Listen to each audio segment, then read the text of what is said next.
On Juneteenth, a few years ago, a man leaned in and whispered that I shouldn't exist. I was with my kids. We had just done the Juneteenth walk, run in Central Park. And I was wearing my t-shirt that said lightly melanated and hella black. You can see it on my website. It wasn't just a whisper, it was a warning. But I've heard visions of that my whole life. Is that your mother? What are you? Questions wrapped in wrong assumptions. Each one a reminder that being seen often meant being misunderstood or made invisible. And that's what we're going to talk about. Welcome back to the Private Parts of Wellness. I'm Jessica. I'm your host. I am your guide through the messiness of menopause and aging. And I am the one who talks about things your best friend can't talk about and your doctor probably won't. This episode is a little bit different. It's one of those get to know me stories, but not the polished kind. And we're not going to start with credentials. You already know that I'm certified, blah, blah, blah. We're going to start with identity and with intersections. We're going to start with identity, with intersection, with inheritance, because this is where the personal becomes political and where my care for patients, for clients, and the Radical Pause Salon guests, where that all begins, right at the root. And I'm going to invite you to think about this as you listen. When did you first notice that your body and your life story were connected? So on July 1958, Mildred and Richard Loving were arrested in their own bed for being married. They were convicted in 1959 for miscegenation. White people and black people could not get married, could not be married. They didn't get married in Virginia, but they lived in Virginia.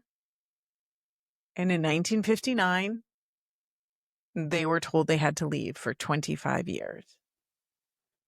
And it wasn't until June 12th, 1967, nearly a decade later, that they won their case in the Supreme Court. And in a sense, that win made my family possible and other families at that time possible and legal. Even after that ruling, some states did not fall in line. South Carolina kept its anti-miscegenation laws, meaning that you cannot have a sexual relationship or reproduction between two different racial groups. They kept their laws until 1998, and Alabama did not formally repeal theirs until 2000. So we're not talking about ancient history. We're talking about 25 years ago. I was born into the aftermath of that resistance. And that's what's called, or what I'm part of, is the Loving generation. And we are the kids that people then decided to say were bridges. There are a lot of assumptions. Biracial children, especially black and white ones, so one parent black, one parent white, were expected to carry the weight of progress and to represent unity, to just prove something. But let me tell you, being called a bridge may sound poetic, but in reality, bridges are expected to hold things up, to carry things. They're never, necessarily, sometimes they're rebuilt, but they're patched up in order to carry more and more weight. They don't get rest. Today, 15% of Gen Z identify as multiracial, but back in the baby boomer generation, which predates, obviously, Gen X, it was 3%. Now, I don't know if that's because classifications changed or the way that census was taken has changed. And I think there's some conversation about census changing once again. But back in my day, we had to choose one. So it was either black. In my case, it was either black or other.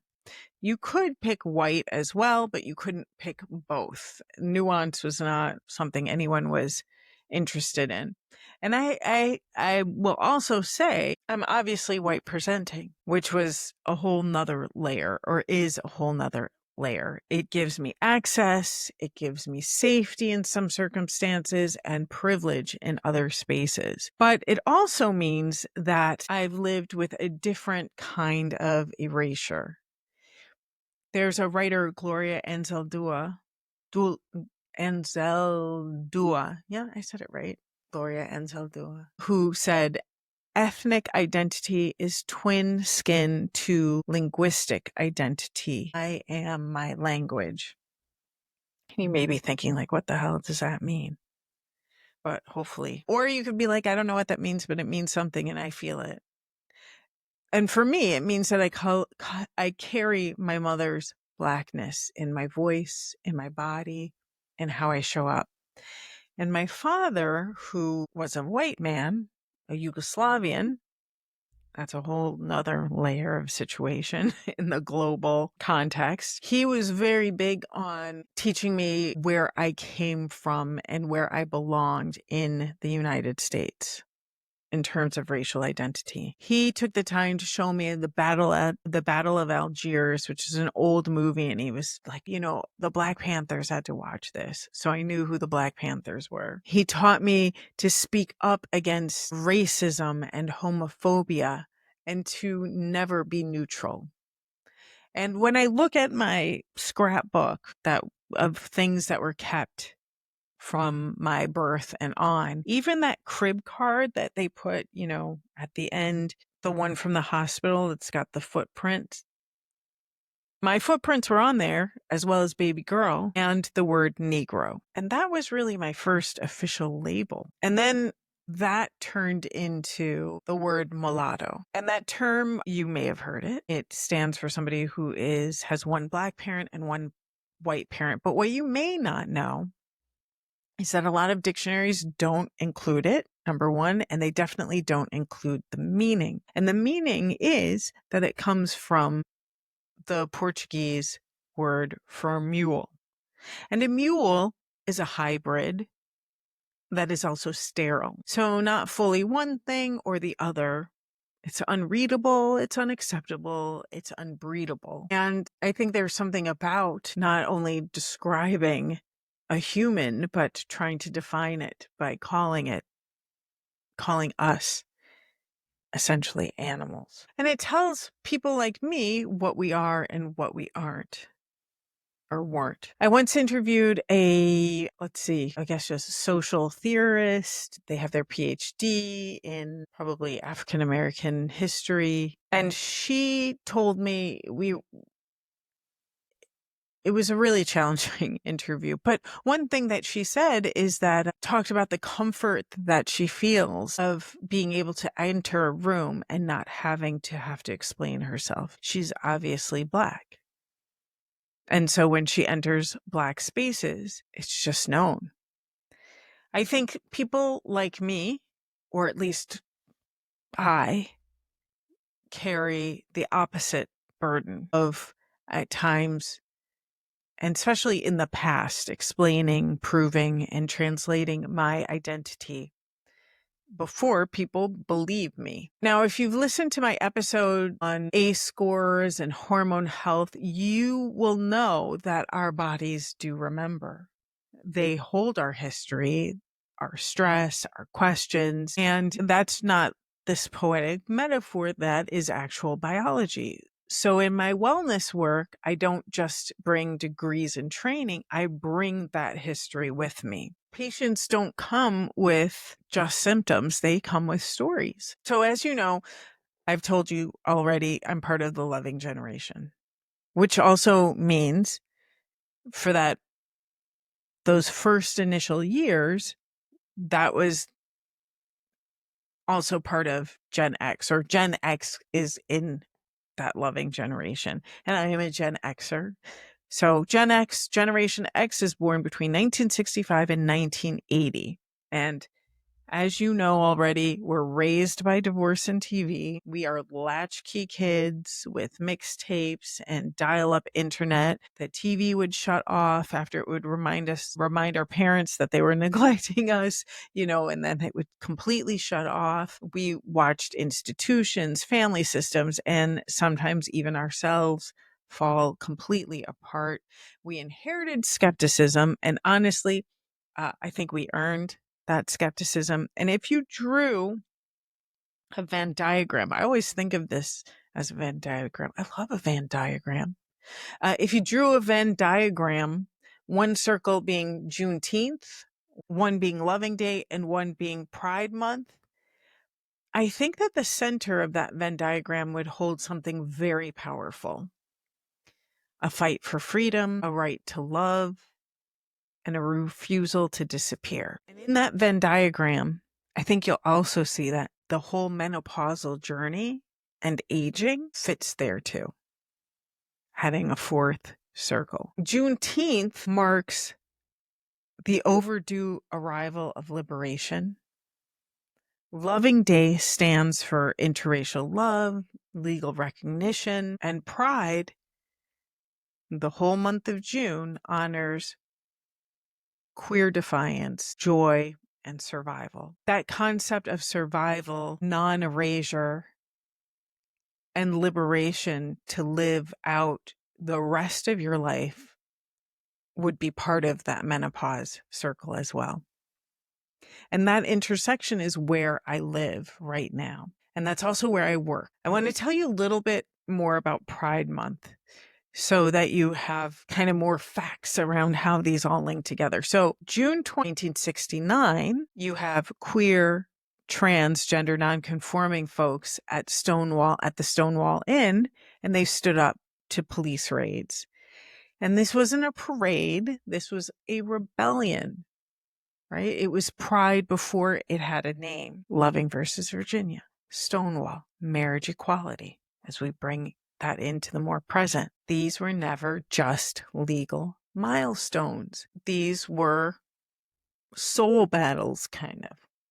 Battles for existence, battles for legitimacy, for the right to live out loud. So now Gen Xers like me are moving past our fertility and into something else. Some call it menopower, some call it queendom. I like to think of it as a radical knowing, a moment where you stop asking for permission, stop needing to be defined by others, and you get to a place. And I don't think that it's an automatic switch, right? You hit this age or that age, but it's this kind of spiraling, an ascending spiral going up and up and up that gets you closer and closer to say, I know who I am and what I need. Okay, but here's the thing that I think is really interesting too, that ties all this shit together. So when we think about Juneteenth, that happened in Texas. And specifically, when we think about menopause influencers, there's one in particular who put Galveston, Texas on the wellness map with a diet. But you know what else happened in Galveston, Texas? Juneteenth happened in Galveston, Texas. June 19th, 1865, enslaved people in Texas were finally told that they were free. That was 2.5 years after the Emancipation Proclamation, right? Emancipation Proclamation happened January 1st, 1863. 2.5 years later, we have Juneteenth. And that didn't become a holiday until 2021 officially. The person that fought for Juneteenth was Opal Lee. Now, here's another crazy story. Lee is a very common last name, but it also happens to be the maiden name of my maternal grandmother. Okay? Anyway, Lee. I don't know, maybe I'm related. Anyway, I digress. So when somebody tells me that it's too late to feel, to fight, to flourish, I remember Galveston. And in fact, when I look on the Instagram, I'm reminded of Galveston a lot. The algorithm brings Galveston up front all the time. and I know better. So I want to talk a little bit about the work I do, because when I work with people clinically in coaching or at a Radical Pause Salon, I lead with something that does not show up in labs. I lead with intuition, a gut feeling, an inner clarity. And that is one of my most powerful tools. And I use it because I've lived it. And it works well with the science. And when I say I've lived it, I gave birth to my youngest child in June at the age of 43, which means I had hot flashes before pregnancy and again after breastfeeding. And my hormonal path didn't follow a textbook. It followed my body. So I learned to listen. And because of that, I do this work the way I do. Menopause care isn't one size fits all, or even one gender fits all. In fact, menopause care is gender affirming care. This is what I believe. This is what I know. It's not I know this. Menopause care is gender affirming care. And it has to hold space for all bodies, all stories, and that includes mine as well. And I use a combination of supplements and hormone therapy. And not because it's a rule, but because that's what my body needs. Once I found support, once I felt like myself again, I looked back and I saw all the times I wasn't supported, when I was told to tough it out, when I didn't even know that I had options or what the options were. And I decided at that point that I didn't want anyone else to feel that alone or lost in their own body. Yes, I'm trained. Yes, I'm board certified as a nurse practitioner, family nurse practitioner. Yes, I'm board certified as a Menopause Society certified provider.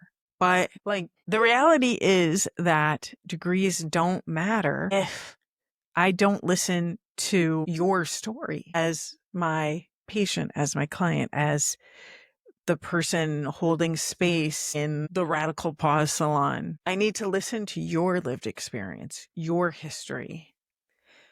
Science without story misses the point. I do not believe that you should have to choose between evidence and truth, between clinical talk and real life, between measurable and meaningful. And before I was a birth doula, a yoga teacher, working in film, before all that, from the beginning, even when I look at my little report cards from second grade, I was telling the truth. I have always worked at the intersection, medicine and meaning, body and spirit. If you're interested in reading more about all of that and kind of more of my story, becoming a nurse and how race and sexuality intersect, I did write a chapter in the People's Book of Human Sexuality, edited by Bianca Laureano, called The Erotic Power of the Professional Nurse and the Body They Move In. And it is about the concept of erotic power, but not sex. We're not talking about sex. We're talking about that deep inner knowing, that deep inner spark, about holding power in your body unapologetically and leading from the gut. Anyway, in every space, whether it's the podcast, clinical, salon, my goal is to take that pressure off. I want you to leave these experiences feeling stronger, more grounded, more clear. And depending on how we're working together, you can take it to your provider, you can take it to your mirror. And sometimes an ass needs to be kicked. And sometimes that ass is yours, and sometimes it's somebody else's. But either way, my job is to help you aim. All right. Here is kind of my invitation to you. These stories, my birth, my work, my body, they are personal, obviously, and they're more than that. They guide how I practice, teach, and hold space. If anyone tells you that they are a blank page, it's a lie. It's not true. Hopefully, whoever you work with in your life is not a blank page, is a full person who also knows when they can inform in a helpful way the situation and when they need to pull back. And in the case of menopause, menopause is more than hormones. It's about being visible. It's about power, about the right to feel fully human as our bodies shift. And it makes me ask, like, who gets to age out loud? Who is heard when they say something's off? Who are the bodies that receive care without shame? And I believe in medicine with memory, science that respects all of you and not just your labs. I believe in wellness that doesn't ask you to leave parts of yourself behind. So, yeah, I guess, I'm not guessing.